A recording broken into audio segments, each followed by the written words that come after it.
Hello and welcome to a brand new episode of Box and One. I'm Azam Faruqi, Ronald Salgado. Cram it both in the and for the dark. first time, we're coming to you live on video as well. Well, not really live, it's just we're in front of you. So, the Toronto Raptors are out of the NBA playoffs, losing in Game 7 to Boston Celtics. Um, Pretty good season for the defending champions, 7-year playoff run. Kind of feels like an end of an era. Opens up a lot of questions for the Raptors going forward. What do you guys think? Yeah, I mean, definitely, I think a successful season. Going into it, a lot of experts didn't think that we were going to make it anywhere near this far. Some people, had us eighth. Some people had us missing the playoffs. I didn't think we were going to be that bad, but I mean, the fact that we were as good as we were, having lost Kawhi and not really adding much, I think it was a great year. I said this on Instagram. It just goes to show how far we've come as a franchise. Where, in the past it was just about making the playoffs, and we would celebrate winning divisions. And now we've come to the point where we've won a championship, and it's kind of championship or bust. Nothing more than nothing less than winning a championship is seen as a success anymore. Mm-hmm. Yep, I agree. I think a great season. In some ways, you could argue that in some ways it validated the legitimacy of the franchise.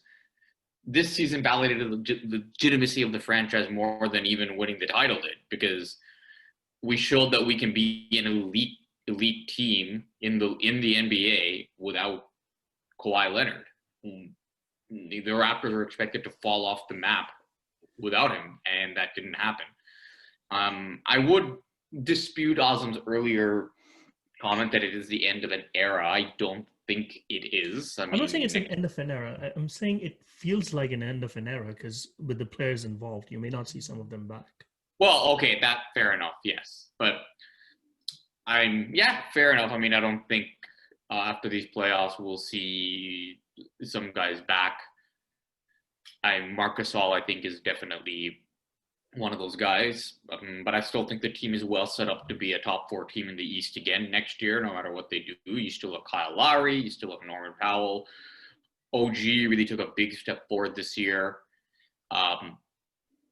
Pascal, yes, I'm sure we will get into that in more detail later on. I'm still bullish on him, despite this atrocious playoff run.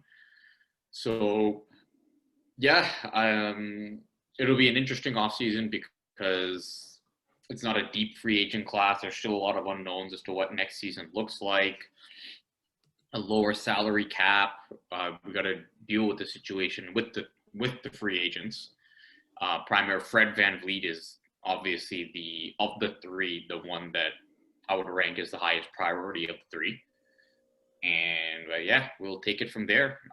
They took care of some business today I'm sure this was taken care of earlier, but extending Nick Nurse, which was not a surprise at all. It was more of a formality than anything else at this point. So let's not put this off any longer. I think let's talk about Pascal. I want to get into Fred definitely, but should we talk about the performance? Like what happened in the playoffs? What do we see going forward for him? Yeah, might as well. Let's go. Why don't you start it off, Azam? I'm interested to hear what you think. Okay, so I'm not going to say I'm going to discount a whole lot what he did in the playoffs, but knowing that for the first time in his career, he was the number one guy, considered the number one guy. A lot riding on his shoulders. I think this is probably a big learning experience for him. It was definitely a steep learning curve, and I think we saw what some of his shortcomings are. He has time to work on it. I am bullish on him. I think Raptors could do a lot worse than having someone like Pascal Siakam going forward, even if he's the number one. We're having some tech issues. Can you guys hear me? Yep, yeah, we can hear you. Yeah. Hey. I can hear you. Yeah, we can hear you.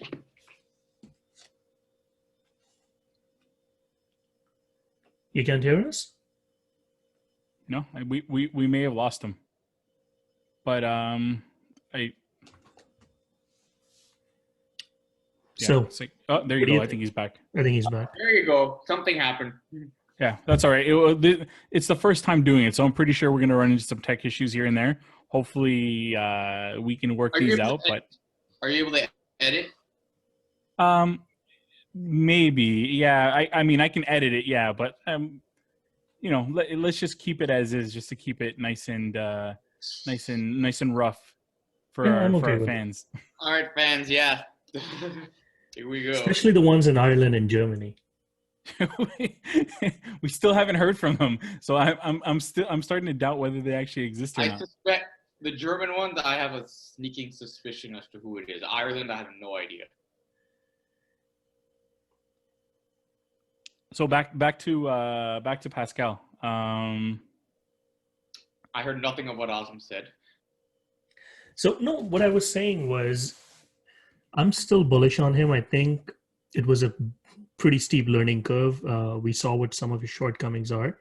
He has he could work on it, and I think Raptors could do a whole lot worse than having him as your number one guy. He's definitely not Jason Tatum. We know that for sure. Yeah, let's just not go back to that anymore. Well, Pramit, you were a little bit worried about the fact that we put that out there and we put it into the universe. But like, to be honest with you, we weren't wrong on it. We maybe made it sound a little bit closer than it actually is. But in the grand scheme of things, I don't think like this is definitely a learning experience. Nobody thought that Pascal was going to come in this season and do what he did. We expected a step forward, but for him to actually improve to the degree that he did, I think there's still more in him. And going through the growing pains of being the number one option on a team that's making it to the second round of the playoffs, it's not easy. Going back, and I've had this conversation with a few other people where I mentioned Vince Carter and some of the growing pains in his first playoffs. I understand that these aren't Pascal's first playoffs, but it's his first time actually being the number one option. And when you haven't, first of all, it's the Boston Celtics. It's not just another team who isn't great defensively. The Boston Celtics are led by a very smart coach who was able to pretty much scheme perfectly against Pascal. And Pascal wasn't used to getting those double teams. It looked like he didn't know what to do once he got the ball in the lane. He was thinking a little bit too much. He was taking too long to make decisions. And, it hurt us. Yeah, but one thing I would also like to point out that he struggled with scoring, but he did help out in other ways. I mean, he was still a pretty decent defender. He did pass the ball around a little bit, rebounded. So just from a scoring standpoint, yeah, he struggled, but it wasn't like a totally disaster series for him. I mean, it looks that way because Raptors lost, and obviously there was a lot of spotlight on him, but maybe it's a little, I don't know. I don't want to say it's overblown, but there was definitely some positives there as well. He still defended. Really, really well. So it's not like a DeRozan situation where if he doesn't score, that's it. There's no value he can bring. I give him a year. See what he walks away with. And it's well known that he works out with Rico Hines, and Rico Hines is one of the top player development guys in the world. So every year in LA, he's gone out there. 2 years ago, again, this was a guy that was the energy defender, rebounder, shot blocker guy off the bench and could only score at the rim with through cuts and easy layups. Now he's expected to be the number one option on an offense, and that's a pretty substantial jump in 2 years. So I want to see what it comes back with. I think it's obvious he needs to get better finishing at the rim now that he is being keyed in on and schemed for. The shooting isn't consistent as well. I think a lot of it, honestly, especially with the game at the rim, I think he just needs to maybe just hit the weights, maybe put on some mass, get a little stronger so he finishes better, and see how he does there. Again, I'm still bullish. I'm interested in seeing what he comes back with next year.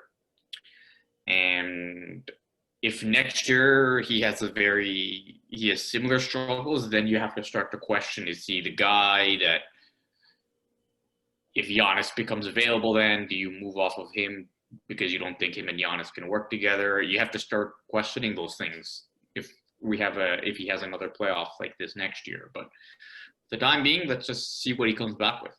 Yeah, weights and footwork for me. Like footwork, you can see that his patented spin. Once he did that and it was stopped, he never got his drop foot deep enough to do anything else, and he was pretty much spinning back, and then it ended up in a bad pass or a bad shot and off balance. If he's a little bit stronger, maybe he goes in, he can absorb the contact. So yeah, I'm not giving up on him. I know a lot of people are. I know he's been the whipping boy for Toronto fans and just NBA fans in general. You know, they like to poke fun at him, but it's not done. He's still, maybe not in actual age terms, but in terms of actual experience, he's still a young player. He's still going to learn. And if anything, he's shown over the course of his career that he's willing to work, and he doesn't shy away from things being difficult.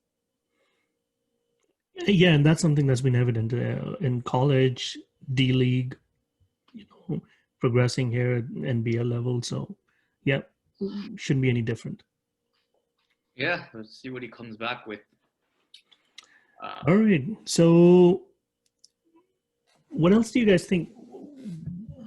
Raptors, like, there are a lot of moves they have to make, right? Few guys leaving. Fred VanVleet, Pramit said that should be their number one priority. They definitely need to bring in a few big men. What do you guys think? I think Gasol. Go ahead. No, I Pramit, I'm interested to, like, yeah, VanVleet is definitely number one priority, but I'm a little bit worried about how much they're actually going to end up paying him. What's the highest you're willing to go on somebody like VanVleet? So the Raptors currently have about, in committed salary next year, about approximately $85 million committed for next year. If the cap latest number, it's not finalized, the latest number is about what are we looking? We were looking at 115, but it looks like it's going to drop even more. What was the latest number we got? I think it's supposed to go down by 6 or 8 million, something around that ballpark. But I mean, even without getting into, I guess, the specifics. So let's say a 105 cap, you have about 85 set, so that you have about $20 million in cap space to work with. Obviously, you have the bird rights with Fred and certain guys, so you can go over if you need to. He's at about 8 right now. Lowry, do you go above 20? You know what I would give right now. This is going to be so I remember the first extension Lowry signed with the Raptors in 2014. It was the 4-year deal. Now, this was in an old cap system, but it was about $12 million a year. He had an opt-out after 3 years. You bring that into 2020 numbers. So I don't know, 12 million back in a 80 million cap era to a 105 million cap era will take you to what, 15, 16? I don't even know if that's enough to get it done, though. I think so. You got to consider the Knicks, the Pistons, potentially Miami, the Hawks might be an interest. I think somebody is giving them more than 20. You think somebody's going to give him a max deal? I think so. Enough. Yeah. Sorry. Go ahead. Yeah. There's somebody who's going to be so desperate that, Fred is the one out there. We've both looked at the free agent class. There isn't a lot out there. Fred is probably one of the more interesting names. And when I look at it, so I know there's a Blake Murphy article in The Athletic where he was speculating how much we could, and this was from early on in the season, how much we could actually give Fred, depending on, a few things, what Pascal's situation is, because I think Pascal's contract escalates if he makes, and I don't know if this is going to happen, but like first, second, third team All-NBA. So I think he was saying like somewhere around 20 million is what like the top end of what we would be able to give Fred. And honestly, I think if we want to keep him, I don't know if he's giving us a discount. He did say something earlier on in the season about, this is a little bit of a different year. This is a strange year. And he might be willing to go shorter term or accept a little bit less money.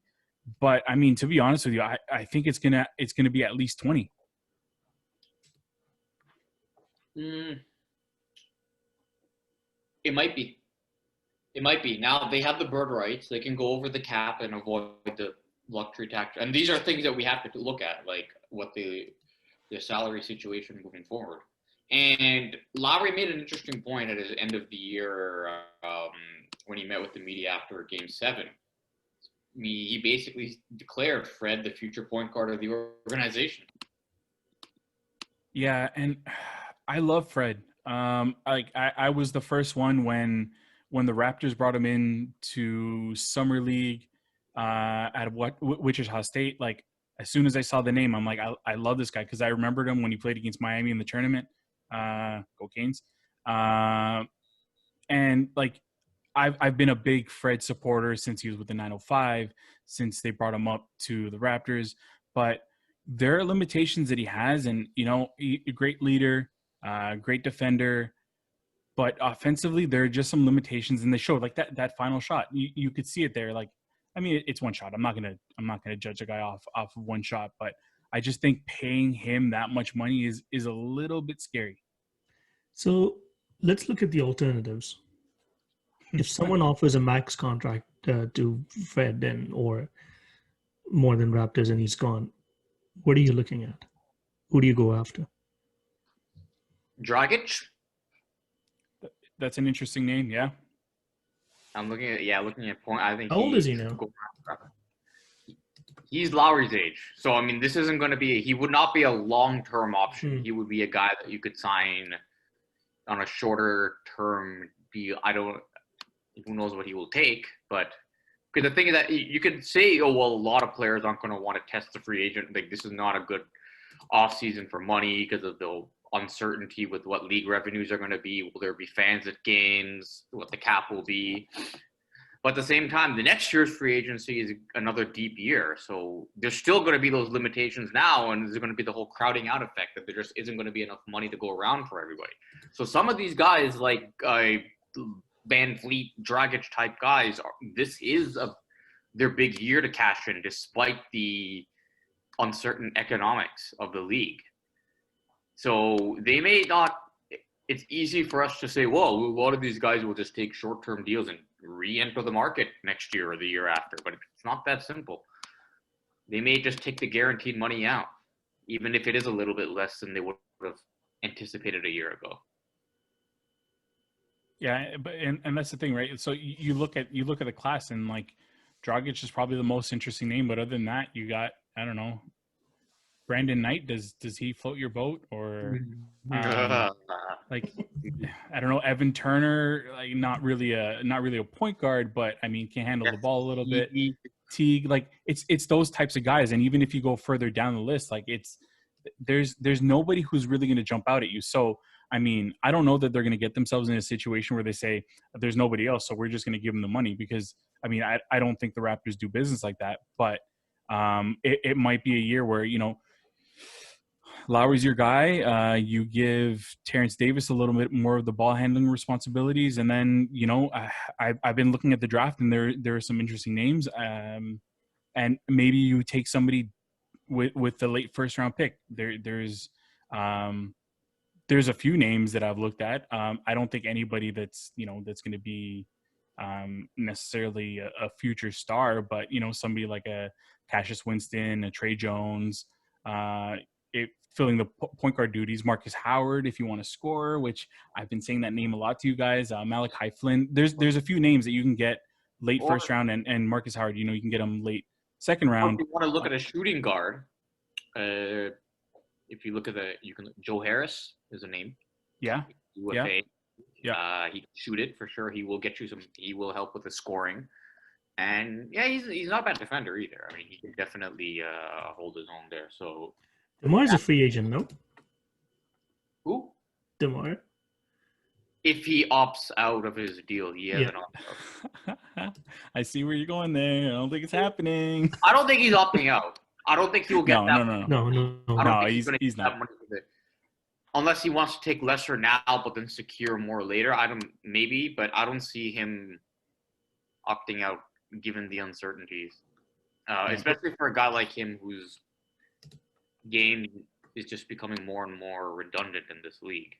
Yeah. So Yeah. I mean, personally, if I were to just given the way that the Raptors have done business in retaining their guys, forget like Kawhi notwithstanding, that was a 1-year rental. We knew that going into it, but I mean they've extended Lowry multiple times. They did get DeRozan into that extension before letting him go.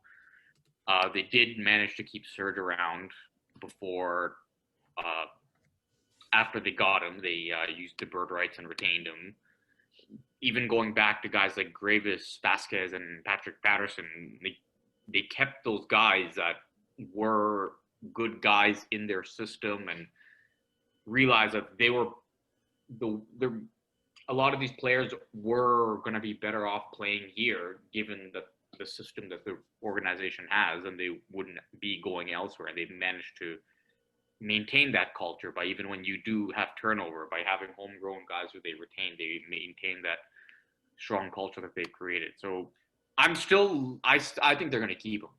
Now, how high they go, what the number is, I mean, we're in a cap. It's not my money or our money, but I mean, we are in a cap league, so there's a bit of a risk there. But It's just that it's that 2021 class that you're looking at, and everybody keeps they have saying the room. Giannis. They still have the room. I mean, you have Lowry coming off the books next year. He's 30.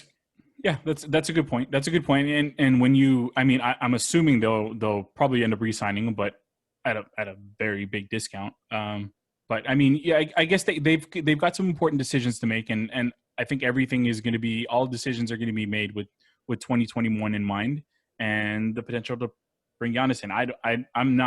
I don't believe it's happening, but then again, even when we got Kawhi, I didn't believe that we actually got Kawhi. So, I mean, yeah, it's some tough decisions. I wouldn't want anybody else making the decisions other than Masai and Bobby Webster. So I'm confident that they'll make the right decision. If Masai's So the one. what about the trade market? So we're assuming we're looking at the free agent class. Who do you think might be available in the trade market that maybe Raptors can get someone relatively cheap? Well, I don't know that, like, somebody's got to fire up the trade machine. Do we want to make a run at Russell Westbrook there? Oh, I'm joking. I'm joking. No. You wanna go crazy here outside the box? Okay, I don't think this will, and I don't know if they should go down this path. Chris Paul. #1. Oops, sorry about that. Chris Paul. He's a free agent next year, right? His deal. Well, I know OKC is going to try to likely move him. Yeah, I don't think he's going to be a fit though. I mean, No. I would take him. It's just what's his, is it 37 million or 40? 40 is he up? Well, yeah, I don't see it working. Like, it's going to be 40 next year, and then the year after he has a player option for 44, which he will exercise. Yeah, he'd be crazy not to. Put the name out there. Pie in the sky ideas. I mean, it would be interesting, but it's not happening. And another thing with the trade market, it's been very silent because, again, there's a lot of uncertainty about. First of all, there's a lot of coaching vacancies open. So a lot of these moves that the trade market, there's a number of things. Number one, the trade market will take shape after the free agent market settles, because then teams who missed out on their guys will try to trade to fill gaps.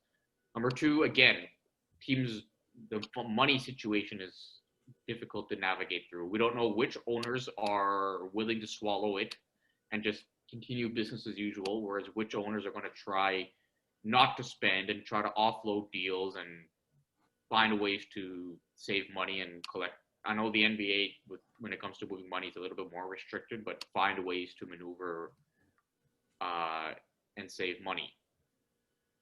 We don't know what players are, and we still don't even know for sure the cap's looking like or what players are even thinking. So it's, and even just logistically of trading and moving guys around in a pandemic, there's still a lot of uncertainty. So it's not like your typical, well, these are the guys they should go after. And with new coaches as well coming in, like the new coach comes in with a new system, and then think, well, like there's all this talk about, well, what if D'Antoni gets the Philadelphia job? Well, that roster is not set up at all to play offense the way D'Antoni wants. So if they bring him in, that will likely correspond with some personnel moves as well. So a lot of it is going to come down to how the coaching market settles. Yeah. There's a lot of there's a lot of unknowns. There's a lot of unknowns. Yeah. And how about the big men? So, okay, we think Gasol's not coming back. What about Ibaka? I think of the two, he's the one I bring back. We were talking about this earlier, Pram, and I think you agree with that too, right? Yes. So I think Gasol won't be back, and I think it's obvious. He's still a very good defender, very effective, but again, he is aging. He does not move the way you need a big man to move these days. And having him there really did limit the offense. The defense was better, but the offense just did not flow a lot with him. The offensive game has been, the scoring just isn't there. The shooting isn't there. The finishing isn't there.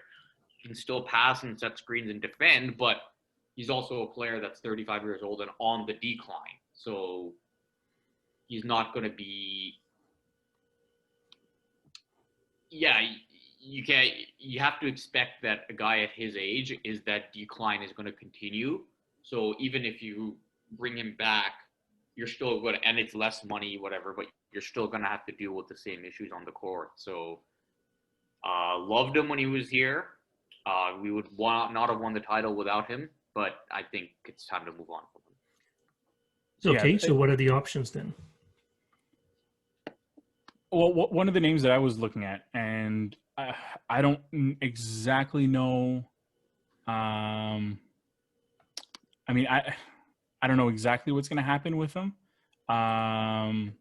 But Harry Giles from Sacramento. So Sacramento declined his option, which means he's a free agent. It's inexplicable that they did it, because they basically Vlade was upset that he came in a little bit out of shape, and he kind of said, you're going to have to show me that you're worth it. But by doing that, they've now capped what they can offer him if he has a good year. He didn't have a great year. I think he was around like 6 or 7 points. He's been injured a lot though since coming into the league, and he's one of those guys where low risk, high reward, depending on the kind of money that he ends up getting, which is going to depend on what other teams see in him. He was a fairly high draft pick, so I think there might be somebody who might throw a little bit more money than we'd want to. But athletic, big man, power forward. I would love to see him here. I don't know if it's going to happen though. And the name that you threw out there was Harrell. That's a really big long shot. I mean, that's a real long shot. Number one, Clippers have his bird rights. So number two, when I brought up the point earlier about which owners are going to continue spending, which ones are going to tighten their belts a little. Steve Ballmer is not one of those owners that's going to tighten the belt a little. Yeah, they will. I think they will retain him. He hasn't played great this round. Jokic has really taken it to him, but again, it's Jokic. He's elite. But he's coming off the sixth man of the year. He fits into what they do there. He's a big part of that team in their system. So I highly doubt he makes it to free agency. However, if you have the opportunity, it's somebody that you have to look at. Again, the cap situation is going to be difficult to maneuver. I mean, you're going to have to, assuming you do retain Fred, you don't know how much room you have to go over that. But ultimately, I still think that the big need and what we were missing in the playoffs is still that shot creator. and looking at the class, not a whole lot there. We're probably going to have to draft somebody to fill that need. And if without addressing that, like I think, or I mean, there's always a trade market, but that's the biggest weakness that I can see that will help us offensively if we can address it, because I think we were middle of the pack in the league offensively in our half court offense, which it's not going to cut it. We're not going to get very far. The fact that we made it as far as we did and almost made it to the conference finals was pretty amazing. That's a testament to our defense and the coaching that Nick Nurse did, but we need a shot creator and we need one badly. So to Harry Giles, one drawback. I mean, he's a 4, not a 5, unless you could put him at 5, I suppose. Are you comfortable having him in there who can't shoot the 3? Or are you? I guess it will depend on what the rest of the roster. So what are you looking for a 5 right now? That's the question, right? So you knew what you had in Gasol, good defender, good passer, but you struggled with the offense. Now, do you sacrifice some of that for offense?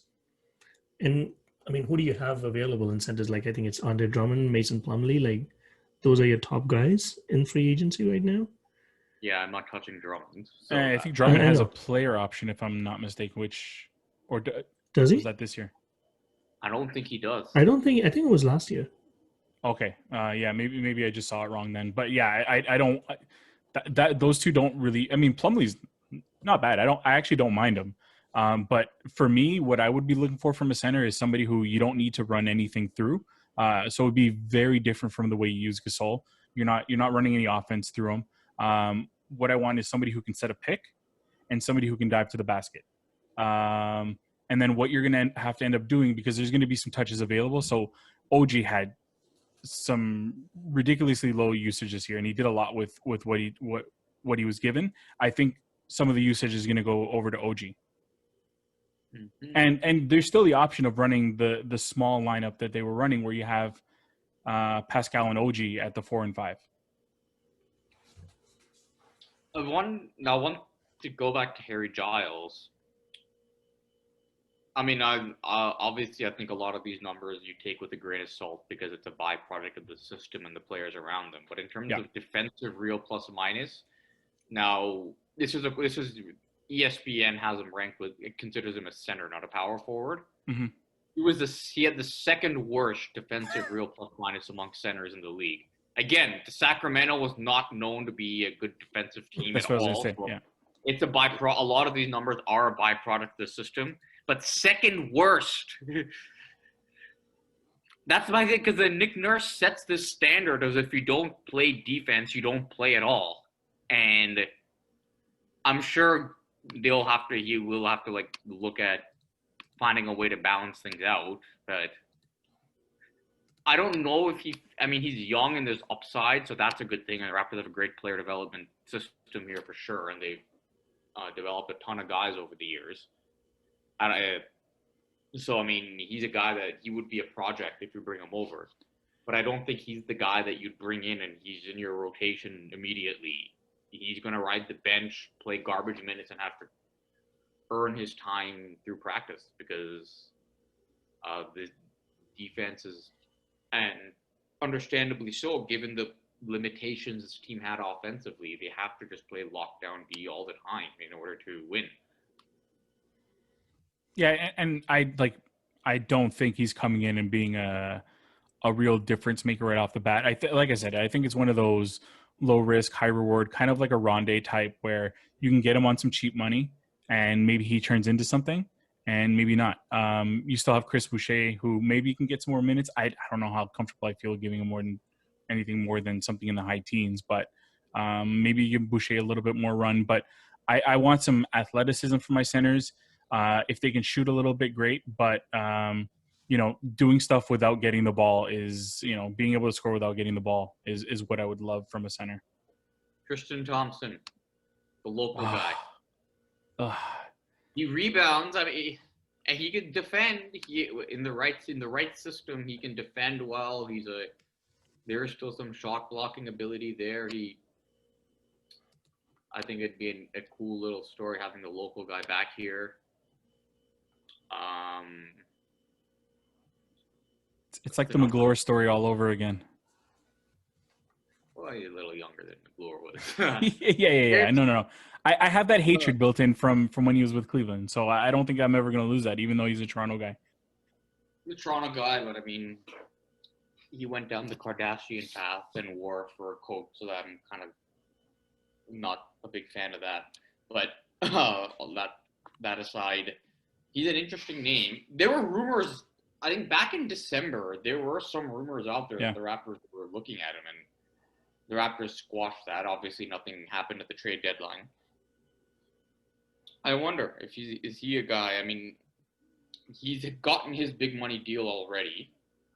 So I don't. I mean, who knows? I mean, obviously these guys want to make as much as they can. So I don't know. Like that's another name that's a consideration. He'd be an interesting guy because he would fill a lot of that. He could finish at the rim. You could send him lobs. He can defend with the right. He definitely fits what I would want. Yeah. Yeah. Just what's going to be the number? How much of the cap will Fred take up? What's the cap going to be? Because then you work around that. And again, like with bird rights are a little different. I mean, they can go over the cap as well, and we need to what the difference between the cap and the luxury tax threshold is. I don't suspect MLSE will be the tightening of the belt type team in this situation. I mean, they got an abundance of money. If they have a television, they're owned by media companies and have to sell a television product, so it's a big deal. So once we'll be able to better address these scenarios once we know what the cap and the luxury tax thresholds will be. So I know you guys are going to love this as a transition, but speaking of teams owned by media companies, the Blue Jays. How are you guys feeling tonight? I know. So other than tonight, because this is the second time in a week and a half that they've gotten their asses handed to them pretty well. But I mean, those games aside, what are you guys thinking about them? I think they're still hanging in there. I mean, they haven't had a really bad stretch. Still 4.5 games out of the first place. I don't think they'll catch up to Tampa based on the number of games left. But I think they could very well be second in AL East. Notwithstanding the final score today. Yeah, I mean, bad game, terrible. But overall, I'm pretty hopeful. I think they're playoff bound this year. Did today's game drop them out of? They were in fifth, right? Did it drop them down?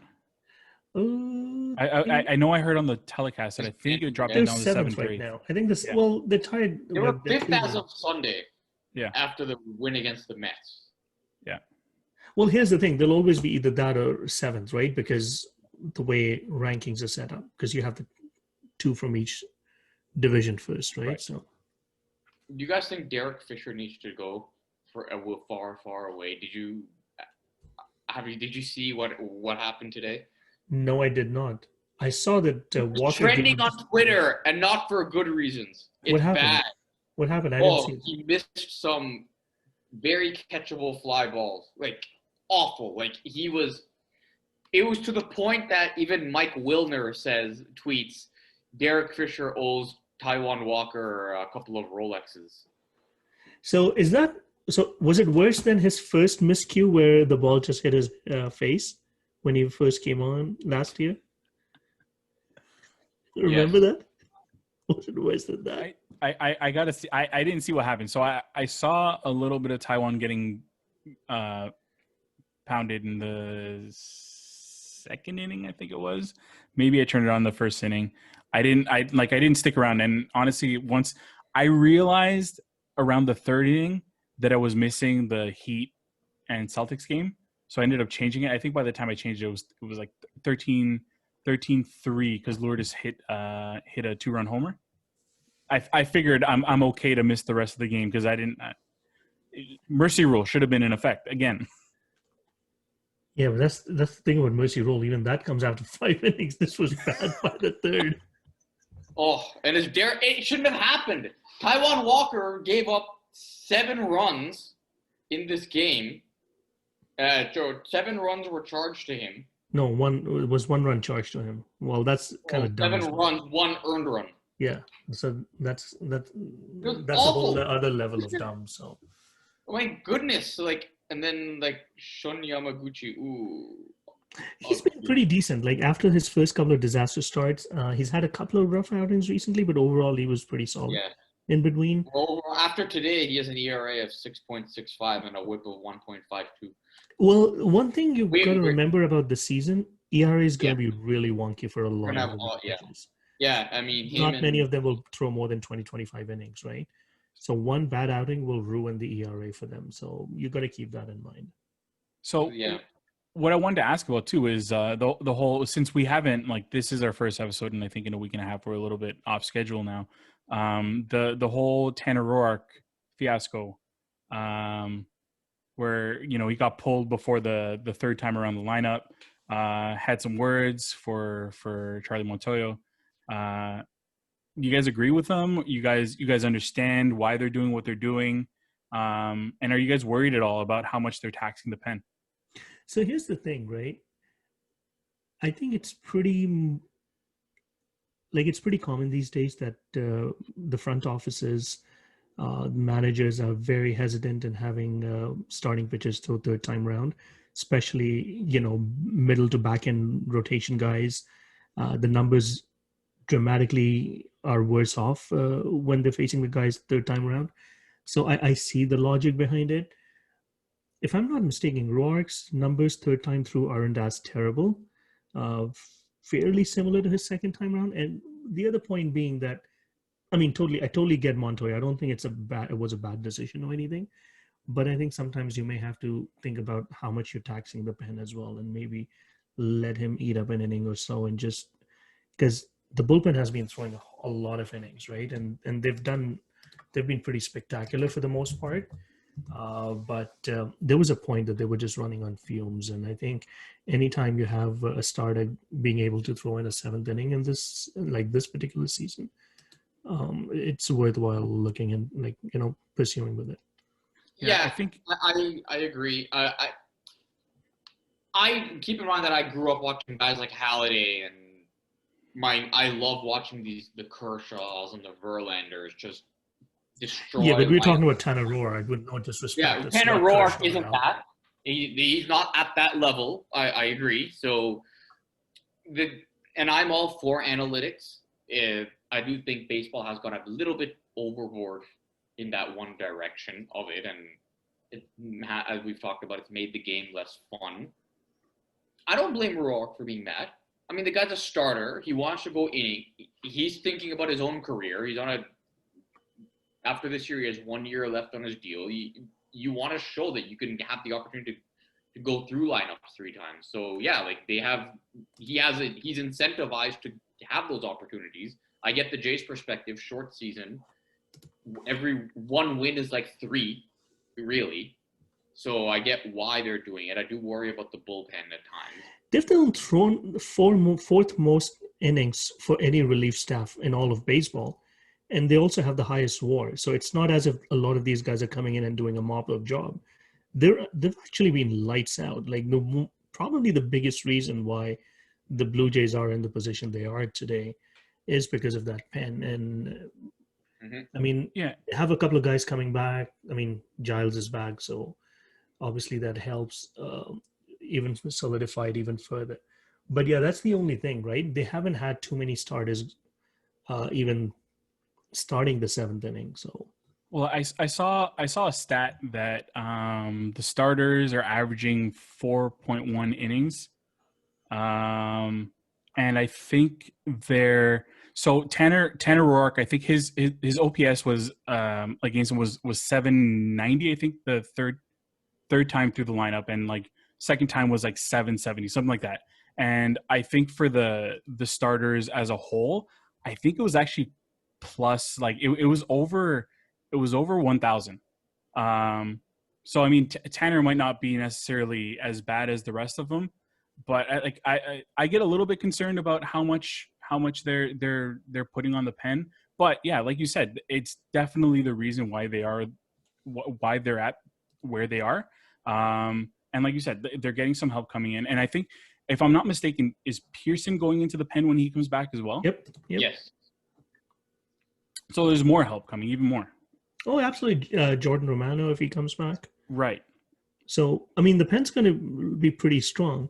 And, I mean, which allows you to shorten a game in a playoff for sure. But when, you're playing regular season, you've got to remember that you can't just optimize every single day, because the guys, you can use Giles 6 days in a row or 5 days. Yeah. Like, and I think now that's where I you would can argue, optimize. as Charlie Montoyo would say, well, this is not a normal regular season. Well, that is fair. Like, that is a fair point. So we need to just bank these wins, because it's not like May where you can argue, well, we still have 4 months to go. This is a marathon, not a sprint. Yeah, and you're right. And the conversation we're having is, I think, a bit of a moot point, because you only have 13 games left after today. So you're pretty much at the end of the line. So this is a point where you just do whatever you can to get into playoffs, and, you just take it from there. I mean, they've thrown the least, I think the third fewest innings the Blue Jays starters have thrown this season. So obviously, it doesn't seem likely that that's going to change. Yeah. You have two guys who will probably throw 6, 7, and not even 7, 5. Some of those numbers, like innings pitched by the starters, it is a byproduct of guys being injured, and when you get in, like, you don't have the minors to stretch out again, so you're coming back with shorter start. You had bigger bullpens because the rosters were larger early in the year, and then guys weren't stretched out. So, but even all teams have that situation, although they had a lot of rotation injuries, which forced them to sort of patchwork some games together again. I don't think this is how they would manage in a 162-game season. I think in a 162-game season, if your bullpen is the best part of your team, you're probably not making the playoffs. You have to get, except, like, they're the one-off where you had, like, those Kansas Or City that, you remember that, I think it was like 6 or 7 years ago, Baltimore had that crazy bullpen, and they won like a gazillion number of one-run games. They had that, and they had just enough offense. Yes. They weren't a bad. They were actually very similar to the Jays, like a heavy home run hitting team. Mm-hmm. Because I think, as we know, like, relievers' performances fluctuate like crazy year to year. So, I mean, I think it's amazing that they're gonna get into the playoffs and all that. I don't think the way that this team is set up is a sustainable model for a 162-game season, because it is very bullpen heavy, and they're also relying on certain guys that don't really have careers of being elite relievers. I mean, they're good relievers. They have velocity. They're being used effectively, but it's not like a sustainable model. Usually, the self-sustaining organizations always have good lineups and good starting pitching, because bullpens are just. Given Kansas City, as great as that gauntlet was, they had a 2-year run, 14 and 15, where they went to the World Series back-to-back years and then declined. Like, relievers got hurt, it fell apart. So, I mean, I'm not going to say, like, this is now the norm moving forward. They're going to have to still expect their rotation and their lineup to take a step. The lineup has started to take a step forward. Their young hitters have to come up a level, and the rotation as well, which I think they will next year. So if they win next year, my prediction is they won't win in the same manner that they won this year. I agree. But the other thing, the one concerning piece I would say for the Jays is that, some of the guys who went on a bit of a hot streak, kind of coming down to earth a little bit. So you're starting to see, what you call regression to the mean. And, people get a little more excited about Randall Grichuk. He is who he is, right? We all knew that. Hernandez has been hurt, and we don't know when he's coming back. So, the offense potentially could struggle a little bit. That's one area of concern I do have. It's great that they have Bichette back, Biggio top of the line. decent option. better. Vlad has not been great so far this year. So, I He's mean, better if I the were to have second one half concern of more year than than the the first half. starting pitching, sorry? Vlad has been better since August. Yes, Today, absolutely, it's for sure. July. Yeah, but he's Well, been consistent, right? I mean, he's not. I mean, yeah, he's hitting for average and all that now, but I mean, he's still putting the ball on the ground too much. I mean, we want to see. I want to see this guy pound the ball, like drive it, like 6 home runs. Yeah, like even right now, I mean, it's 300, like 321 on base, right? So it's not nothing spectacular. So I again, expected a very little bit young more. guy. Yeah, me too. I would have expected more, but young guy. Okay, you got to give him a pass. He succeeded at almost every level, so there's no reason that he wouldn't. But I think, man, he's got to start hitting the ball in the air. Like he needs some Pat Tabler level coaching. hit the ball in the air. Something's going. Yeah. Now the good news is that they're now 16th in the league in on base percentage. So they're right in the middle at 324 team on base percentage. Yes, again, short season, but about a month ago they were near the bottom. So we're starting to see some positive signs, like in terms of like just the better, like they're drawing more walks. Let me just then if I just go back and submit this from August 9th onwards. Yeah, I'm just hoping, while you look that up, I'm just hoping that both Rowdy and Teoscar, which I think they're both supposed to be back for the playoffs, maybe before, but having them in the lineup definitely help. Sure. But like saying that about Rowdy, like I didn't think he would have as good a run as he did. What was it, like a good 2-week run, which is like an eternity in a shortened season. Yeah, and he was red hot, right? So definitely they're missing his bat as well. Yeah, so But I see big improvements with Alejandro Kirk coming in, like that big power bat. Hey, I told you guys I'm looking for that rookie card. So if any of our listeners have an Alejandro Kirk rookie card for a cheap price, I will take it off your hands. I don't know if it's the stockiness, but I'm hoping he does well. Like they weren't getting much offensively from their catchers to begin with. I think Jansen had around 300 on base. I don't know. Joseph and McGuire, I don't think really did anything. So I'm just excited to have somebody else in there. And I know he's been doing a lot of work defensively. So hopefully he can get up to par there. It's just the one thing that I've always wanted is I love catchers with great arms. So I was going to come in here and start talking about Benito Santiago because he was one of my favorite catchers. But I'm hoping that he can do something because Azam, you posted some interesting stats about our catching situation since Jan Gomes was here, and like it hasn't been good.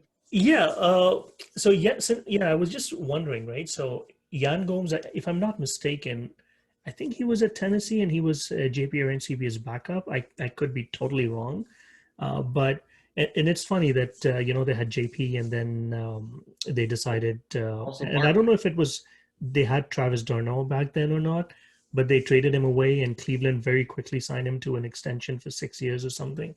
And since then, since the year they traded him, Jan Gomes has a higher WAR as a catcher than all of Blue Jays catchers combined. That's crazy. And that includes three very good years from Russell Martin. Yeah. Outside of that, we had really, really terrible years, right? And that was just the day before Alejandro Kirk made his debut. And I think his debut probably kind of tilted Jays catchers ahead of Jan Gomes a little bit, maybe that. I don't know. But there's definitely a reason why they brought him up, like mostly for the bat, right? Danny Jansen has been struggling quite a bit. He was supposed to be a bat-first catcher.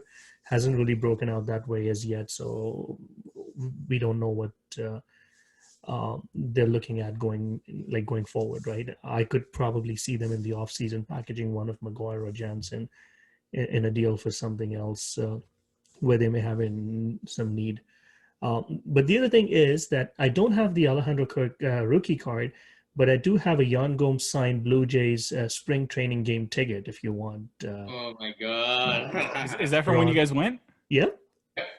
And the funny thing is, he came in and he signed our ticket, and we looked at each other like, "Who's this guy?" Like we hadn't even heard of Yan Gomes, right?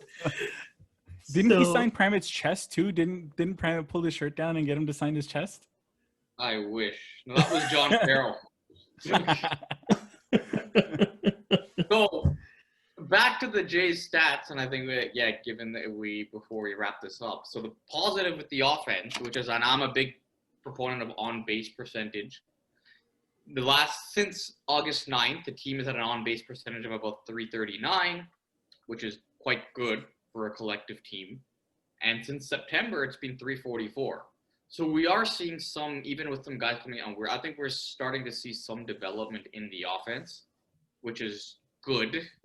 Definitely, I mean, a big plus, because when guys are getting on base, you have a better overall, it's much easier to build an offense. It's much easier to build a sustainable offense. It's much harder to game plan against when guys are willing to draw walks and aren't chasing and have a plan in place as to what they want to hit when they get up there, rather than just trying to make hard contact on whatever comes through, or relying on hand-eye coordination, which comes and goes at times, which can go very quickly for older players too. So it's a positive. It's a positive. We're seeing some good signs. The box in one zone defense isn't going to work against a team that's getting guys on base. Then exactly, you got it. Exactly. So just one thing that I wanted to end off with is Dan Vogelbach, unfortunately claimed by the Brewers. End of an era. End of an era. Sad time. Dan, we loved you. Come on the show. And one last thing, my predictions as bad as my predictions have been. And yes, Vogelbach, we hope you're one of the 20 listeners, or the German guy or the Irish guy, who knows. My prediction of Denver being my sleeper, they are leading in the fourth quarter against the Clippers. That is crazy. I hope they pull it off, but at the same time, I kind of wanted Kawhi to be the one to make it to the finals. I don't want to. If Kawhi loses, then you can also make an argument that without the Raptors, he wasn't really going to make it, right? So. Well, it goes ways. Now. Yeah, they need him. It was a bad wall on his part. I mean, from a basketball perspective, maybe personal life, he's from the area, very different. But possible trade target, guys. You never know. Well, if that happens, because given my Jays prediction, gone, like a epic fail. My Raptor Celtic prediction, epic fail. My sleeper. I got that one sleeper. I could get that right if they come back and win. If they hold this lead and win the game. It's something. With that, I think we've come to the end of our show. Thank you for all listening, watching. This episode should be up on YouTube pretty soon as well. If you enjoyed the episode, please write a review. Rate it on any platform wherever you're watching. Send us an email. Follow us on Instagram and Twitter. Box and One Pod. We'd love to hear from you once again, our German, Irish. Even we have some audience in California, Virginia, Ohio, and Texas, which is very, very interesting. So we'd love to hear from you guys. Ohio, and Texas, and Virginia. Mm-hmm. It's got to be family or something. Maybe my family, or I don't know. I don't know. Maybe you have family in those states? Maybe. I don't know. I don't know where they are. They seem to have moved around, so maybe. Yeah, I don't know. I got nobody down there. What about you, Azam? I have a few in California, but I don't know. Hey, whoever's listening, thank you. Yeah, thank you. Thanks, guys. Have a good night. Good night. Bye, guys. Thank you. Bye-bye.